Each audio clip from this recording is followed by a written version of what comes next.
Makikipag-ugnayan sa Department of Foreign Affairs o DFA ang Civil Aviation Authority of the Philippines matapos makaranas ng harassment ang kanilang technical group mula sa Chinese military nang bumisita sa Pag-asa Island. Bumisita ang CAAP team sa Pag-asa Island upang tingnan kung saan maaaring magtayo ng radar na magagamit sa monitoring ng commercial flights na dumaraan sa West Philippine Sea at mga lugar na malapit sa disputed islands nang pagbawalan sila ng China.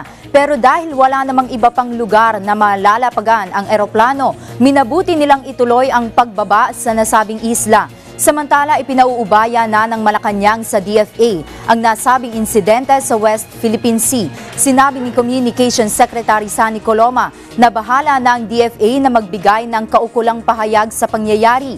Ayon kay Coloma, ang ginagawa ng China sa West Philippine Sea ay lalo lamang nagpapalala sa tensyon sa rehiyon.